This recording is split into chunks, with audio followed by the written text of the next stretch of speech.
Is it recording? Yes, it is. What's going on? Welcome to Dirham Cartel's YouTube channel. Hey, this is the first time I'm doing this, man. I don't know why it took me so long to actually get onto YouTube, but I thought, why not on YouTube, I can talk a little bit more about Dirham and I can talk about fitness from time to time, but maybe I can have a bit more fun with YouTube like I do with TikTok. This is cool, man. I feel like I've got my own TV show, bruv. I'm like the Turkish Oprah. I probably could have found a better comparison. But anyway, oh my God, this is like so freaking cool. It's like I'm on my own TV show. So for the first episode of Dirham TV, I'm gonna talk a little bit about myself. I'm not very good at that, but here it goes. Dirham Cartel, born in 14th of March, 1992. I'm 27 years old. I'm going to be 28 this year, and I'm getting old. I'm joking to all you 30 plus, 40 plus. I'm not actually getting old. It's only banter. Age is just a number. It's what's here and here that actually matters. And I'm not being sarcastic. I'm being dead serious. Anyway, a little bit about me. I was born in Tottenham, in North Middlesex Hospital. I went to primary school in East London, in Upton Park, a New City Primary School. Secondary school, I went to Royal Docks Community School, which is on Prince Regent's Lane, just by the Excel Centre. And I tell you what, man, getting raised around there really built some mental strength. I wasn't the smartest kid at school, but at primary school, I actually did really bloody well, surprisingly. I was really competitive, especially with maths. I have no idea where that came from, because in secondary school, that kind of went down the drain. When I got to secondary school, I didn't care about anything other than football. I just wanted to play football, man. All my life, I just wanted to play football, football, football. That's all I cared about. And it was all I cared about until literally 2 years ago when I started doing all this social media stuff, which is kind of mad, but it's pretty cool, right? Anyway, I was pretty smart at primary school, went into secondary school, and in secondary school, believe it or not, I only left with 2 bloody GCSEs, and one of them was Turkish, which I'm not even embarrassed about because knowing another language and being bilingual is pretty cool. And although I've got 2 GCSEs, I'm actually doing all right. So at 16, I actually missed my prom in secondary school and I went to Turkey for football trials. I ended up signing for Beşiktaş. You know what I mean? Beşiktaş. Went on about 1 million trials. Everyone said no to me. And finally, my favorite club, the club that I've supported all my life, gave me 6 months to improve myself, which I did. They signed me and guess what? I was on the bench all season, which was pretty shit. But I matured as a person, being away from home, being in another country. It was a part of my growth. After playing football in Turkey for a little bit, I came back over to London. Ended up going to college in Hackney community. Hackney fam, get me blood. If you don't know Hackney, you got bare people talking like me in it, but a bit more rolled fam. Get me cuz. Hey D, what class are you doing today fam? Man's got sports science in it, like that. When I got to college, when I started doing things that I loved, that were related to training and sport, I left college with distinctions, rude boy, and merits. What are you saying? After absolutely smashing college, I stupidly fell in love, actually flew over to Australia and chased after a girl. Mad, innit? Mad. Again, it's not stupid, it's a part of growth, but it's all good.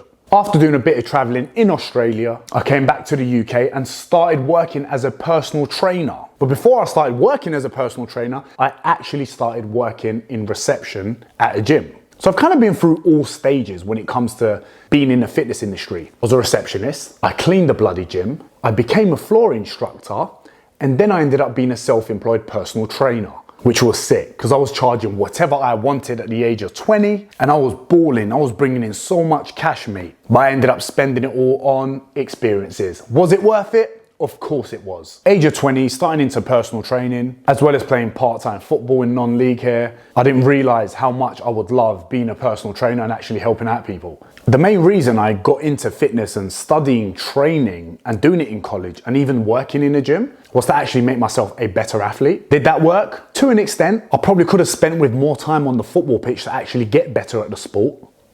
Trying to transfer gym exercises onto a football pitch with very minimal knowledge at the time wasn't the easiest. Again, it was a learning curve though. It's all calm. After doing personal training in the UK, I actually got residency in Australia. Ended up going out to Australia and lived there for 2.5 years. The 2.5 years I actually lived out there, I was doing very well with personal training. I was upskilling as a personal trainer. I was learning from the best of the best in Sydney. I went from looking at personal training as a job to their career, which is pretty cool. Because I started seeing personal trainers that were living in penthouses that are worth $1 million. And I was thinking, how the hell does that guy live there being a personal trainer? Well, of course he can. My man was charging $180 a session. So that's the guy I wanted to be. So after working for about 2 years in the gym in Australia, I met a vanilla slice called James Smith. We actually ended up being very good friends and he inspired me to go online. He approached me with an online business idea. I found him an IT guy that I used to work with, who is also one of my best friends. They ended up being business partners.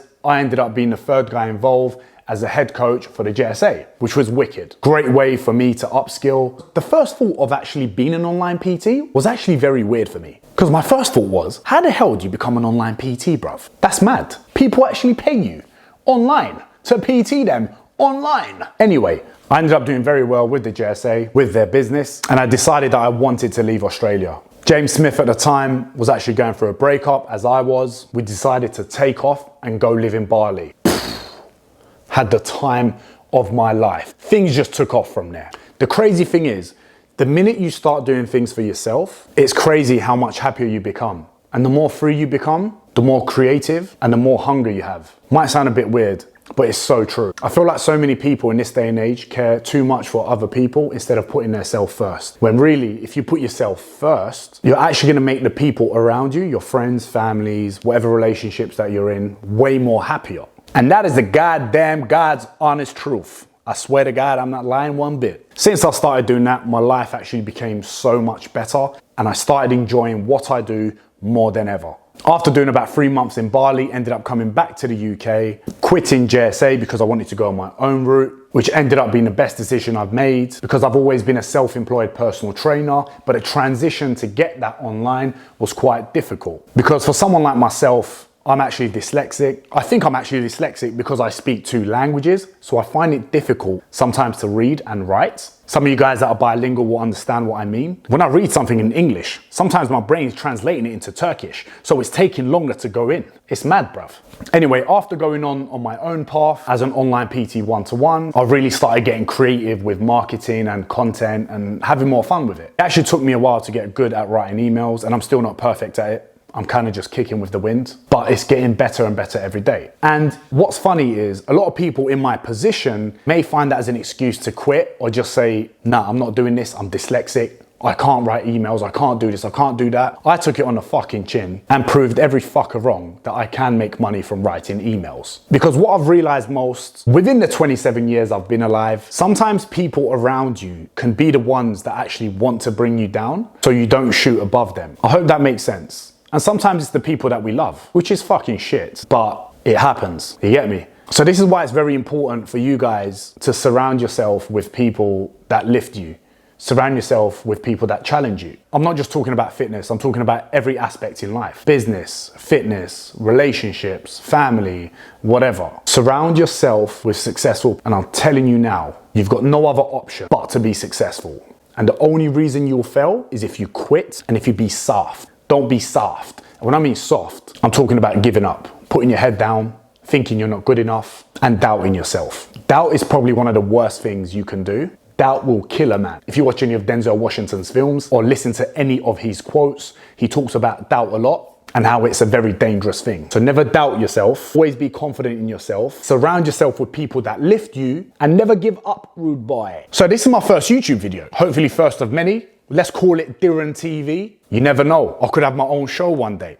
On the next episode, I'll talk about a random topic. You guys throw topics to me and I'll talk about them. This is just a little tester. I hope you enjoyed it. Peace, love, and keep your knee up 24/7. Peace.